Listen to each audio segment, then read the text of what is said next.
Om Shri Sainathaya Namaha. Shri Sai Satcharitra. The Wonderful Life and Teachings of Shri SaiBaba. Chapter 21. Stories of V.H. Thakur, Anantrao Patankar and Pandharpur Pleader. In this chapter, Hemad Pant relates the stories of Vinayak Harishchandra Thakur, B.A. Anantrao Patankar of Pune and a pleader from Pandharpur. All these stories are very interesting, which, if very carefully read and grasped, will lead the readers onto the spiritual path. Preliminary. It is a general rule that it is our good luck in the form of accumulation of merits in past births that enables us to seek the company of saints and profit thereby. In illustration of this rule, Hemad Pant gives his own instance. He was a resident magistrate of Bandra, a suburb of Bombay, for many years.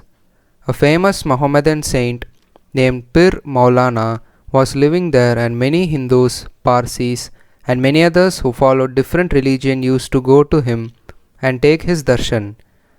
His mujawar, that is, priest, by name Ines, pressed Hemad Pant many a time, night and day, for going to see him, but for some reason or other he was not able to see him. After many years, his turn came and he was called to Shiridi, where he was permanently enlisted in SaiBaba's darbar. Unfortunate fellows do not get this contact of the saints. It is only the fortunate ones that get it. Institution of Saints. There have been institutions of saints in this world from time immemorial. Various saints appear themselves in various places to carry out the missions allotted to them, but though they work in different places, they are, as it were, one. They work in unison under the common authority of the Almighty Lord and know full well what each of them is doing in his place and supplement his work where necessary. An instance illustrating this is given below. Mr. Thakur. Mr. V.H. Thakur, B.A., was a clerk in the revenue department, and he once came to a town named Vadgaon near Balgaon, SM country, along with a survey part. There he saw a Canary saint and bowed before him. The saint was explaining a portion from the book Vichar Sagar of Nishchal Das to the audience.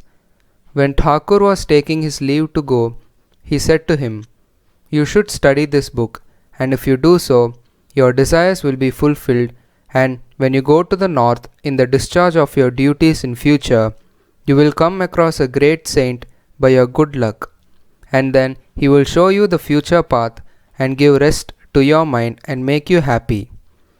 Then he was transferred to Junnar, where he had to go by crossing Nane Ghat. This ghat was very steep and impassable, and no other conveyance than a buffalo was of use in crossing it. So he had to take a buffalo ride through the ghat, which inconvenienced and pained him much. Thereafter he was transferred to Kalyan on higher post, and there he became acquainted with Nana Sahib Chandorkar. He heard much about Sai Baba from him and wished to see him. Next day Nana Sahib had to go to Shiridi, and he asked Thakur to accompany him. He could not do so, as he had to attend the Thana civil court for a civil case. So Nana Sahib went alone. Thakur went to Thana, but there the case was postponed. Then he repented for not accompanying Nana Sahib. Still he left for Shiridi, and when he went there, he found that Nana Sahib had left the place the previous day. Some of his other friends whom he met there took him to Baba. He saw Baba, fell at his feet and was overjoyed. His eyes were full of tears of joy, and his hair stood on end. Then after a while the omniscient Baba said to him, "The path of this place is not so easy as the teaching of the Canary Saint Appa, or even as the buffalo ride in the Nane Ghat. In this spiritual path, you have to put in your best exertion, as it is very difficult." When Thakur heard these significant signs and words, which none else than he knew, he was overwhelmed with joy. He came to know that the word of the Canary saint had turned true. Then, joining both hands and placing his head on Baba's feet, he prayed that he should be accepted and blessed. Then Baba said, "What Appa told you was right, but these things have to be practiced and lived. Mere reading won't do. You have to think and carry out what you read, otherwise, it is of no use. Mere book learning without the grace of the Guru and self realization is of no avail." The theoretical portion was read from the work Vichar Sagar by Thakur, but the practical way was shown to him at Shiridi. Another story below will bring out this truth more forcibly. Anantrao Patankar. One gentleman from Pune by name Anantrao Patankar wished to see Baba. He came to Shiridi and took Baba's darshan. His eyes were appeased. He was much pleased.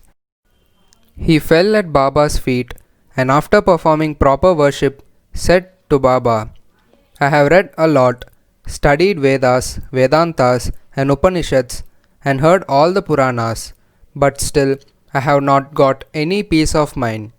So I think that all my reading was useless. Simple, ignorant, devout persons are better than myself.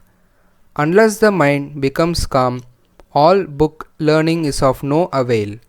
I have heard from many people that you easily give peace of mind to so many people by your mere glance and playful word. So I have come here. Please take pity on me and bless me." Then Baba told him a parable which was as follows. Parable of 9 balls of stool. Once a Saudagar, that is merchant, came here. Before him a mare passed her stool.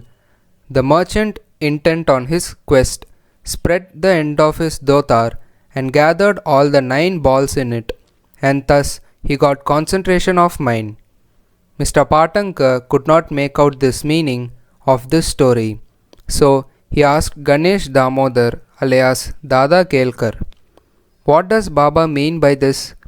He replied, "I too do not know all that Baba says and means, but at his inspiration I say what I come to know. The mare is God's grace, and the 9 balls excreted are the 9 forms of or types of bhakti, that is Shravana, hearing, Kirtana, praying, Smarana, remembering, Padasevana, resorting to the feet, Archana, worship, Namaskara, bowing, Dasya, service, Sakhyatva, friendship, and Atmanivedana, that is surrender of the self. These are the 9 types of bhakti. If any of these is faithfully followed, Lord Hari will be pleased and manifest himself in the home of the devotee. All the sadhanas, that is japa, vocal worship, and tapa, penance, yoga practice, and studying the scriptures and expounding them are quite useless unless they are accompanied by bhakti, that is devotion. Knowledge of the Vedas or fame as a great jnani and mere formal bhajan are of no avail. What is wanted is loving devotion. Consider yourself as the merchant or seeker after the truth and be anxious and eager like him to collect or cultivate the 9 types of devotion. Then you will attain stability and peace of mind." Next day, when Patankar went to Baba for salutation, he was asked whether he collected the 9 balls of stool. Then he said that he, being a poor fellow, should first be graced by Baba and then they will be easily collected. Then Baba blessed and comforted him, saying that he would attain peace and welfare. After hearing this, Patankar became overjoyed and happy. The Pandharpur Pleader. We shall close this chapter with short story showing Baba's omniscience and his using it for correcting people and setting them on the right path. Once a pleader from Pandharpur came to Shiridi went to the masjid, saw Sai Baba, fell at his feet, and without being asked, offered some dakshina and sat in a corner eager to hear the talk that was going on. Then Baba turned his face towards him and said, "How cunning the people are! They fall at the feet, offer dakshina, but inwardly give abuses behind the back. Is this not wonderful?" This cap, that is remark, fitted the pleader, and he had to wear, that is, take it. None understood the remark. The pleader grasped it, but kept silent. When they returned to the Wada, the pleader said to Kaka Sahib Dikshit, "What Baba remarked was perfectly right. The dart, that is remark, was aimed at me. It was a hint to me that I should not indulge in reviling or scandalizing others." When the sub-judge or munsif of Pandarpur came and stayed here for the improvement of his health, a discussion about this matter was going on in the bar room at Pandarpur. It was said or discussed there whether the ailments from which the sub-judge suffered were ever likely to be got rid of without medicines, by merely going after Sai Baba, and whether it was proper for an educated man like the sub-judge to have recourse to such methods. The sub-judge was taken to task, that is, he was criticized, as also Sai Baba. I also took some part in this affair, and now Sai Baba showed the impropriety of my conduct. This is not a rebuke to me, but a favor, an advice that I should not indulge in any scandal or slander of others, and not interfere unnecessarily in others' affairs. Shiridi is about 100 crores or course, which is 3 miles, distant from Pandarpur. Still, Baba, by his omniscience, knew what transpired there in the bar room.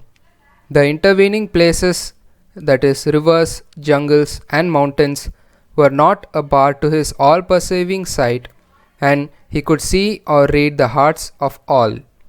There was nothing secret or veiled from him. Everything far or near was plain and clear to him as broad as daylight. Let a man be far or near, he cannot avoid the all-pervading gaze of Sai Baba. From this incident, the pleader took the lesson that he should never speak ill of others, nor unnecessarily criticize them. This, his evil tendency was completely got rid of, and he was set on the right path. Though the story refers to a pleader, still it is applicable to all. All should therefore take this lesson to heart and profit thereby. Sai Baba's greatness is unfathomable, so are his wonderful Leelas. His life is also such, for he is Parabrahman, that is, Lord God incarnate. Bow to Sri Sai. Peace be to all.